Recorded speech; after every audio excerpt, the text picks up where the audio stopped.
Welcome back. I continue with my conversation with State Representative Danny Perez. Let's talk about a bill that you carried last year with regard to reserves and condominium associations and making sure that they don't delay critical repairs. This after, of course, in the wake of what happened in Surfside.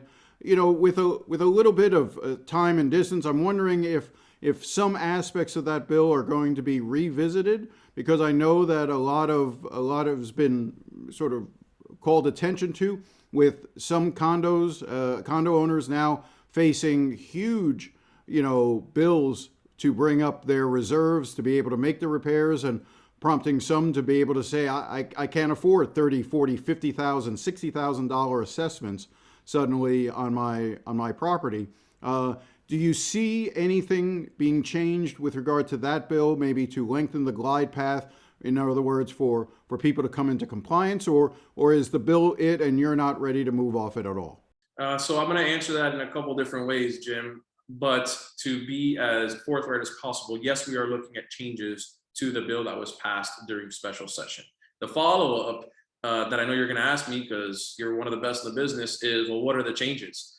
The changes are a work in progress. One of the greatest concerns that I have heard is, well, the reserve studies. We're not going to have time to do the reserve studies. That is a requirement now. Every association has to have that reserve study. Well, the deadline for the association to be able to do a reserve study is the last day of 2024. So there is a good amount of time for them to do the reserve study. The problem that some of these condo owners are having is saying, well, I can't afford the $30,000 special assessment.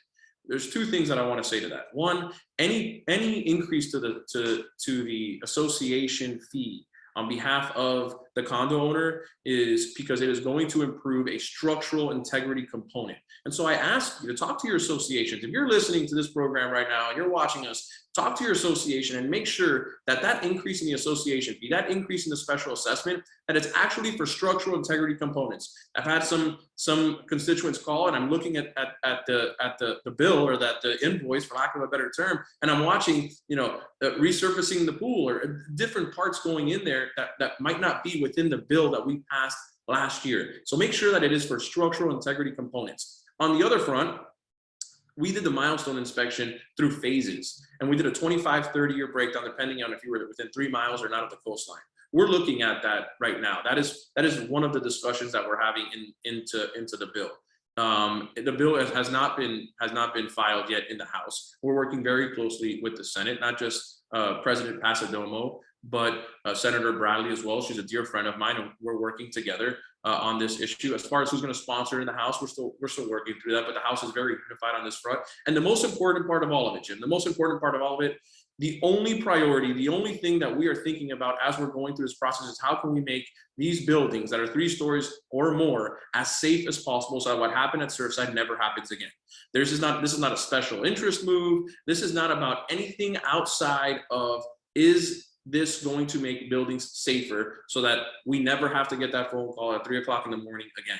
We will accomplish that. We accomplished it during special session, and we'll continue to do so in this bill over the next several months. I want to turn to abortion for a second. Do you expect another round of bills with regard to abortion? Currently, we're at 15 weeks. Are you expecting a bill that will lower it from 15 weeks?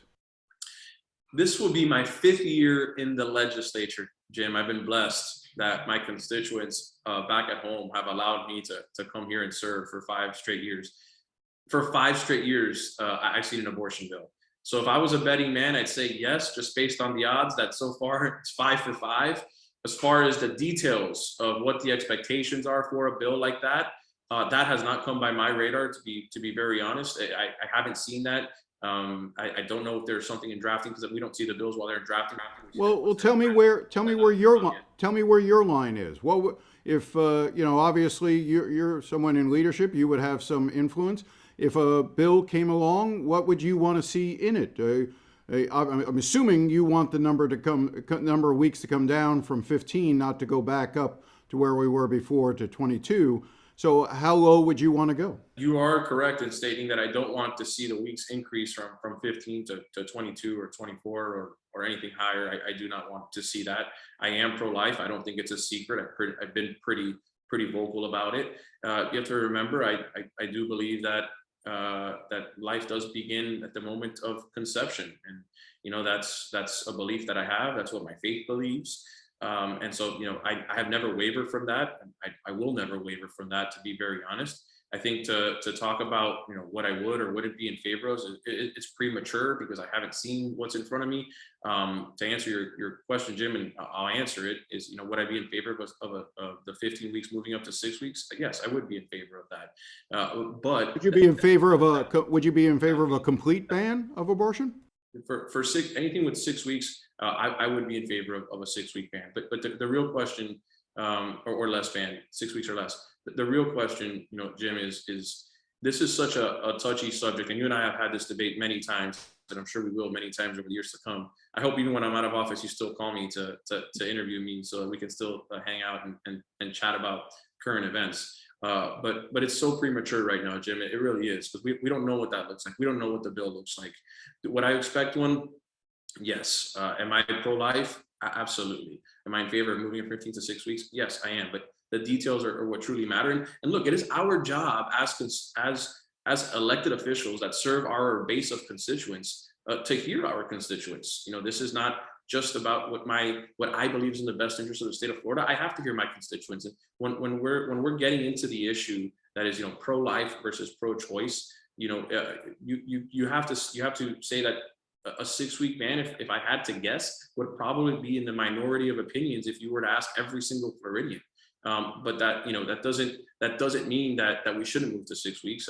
I would still be in favor of that. But there's a process that goes into voting for a bill. We're not there yet. What I can tell you is when that bill comes out, I don't know if it is, but I'm going to assume it is, only because it always has. When that bill comes out, I will be back on your show and more than happy to talk to you about the details. A couple of quick things. I understand that there is likely to also be a bill that would allow Governor DeSantis to run for president without having to resign as governor. I'm assuming you would be supportive of a bill like that? Our resign to run laws are a little different. They've been changed a couple of times, if I remember correctly. And before I got here, and Jim, you probably know a little bit more about this than I do, but I want to say maybe in the Charlie Crist era, it was changed. And then it was changed. The legislature, when Charlie Crist was the Republican governor, the legislature changed it because he was a potential candidate to be John McCain's vice president. He was on the short list for vice president when John McCain was the nominee. So the legislature changed it, and then as soon as he wasn't, they changed it back. So, it's a fairly fungible law. Do you envision changing it for Governor DeSantis?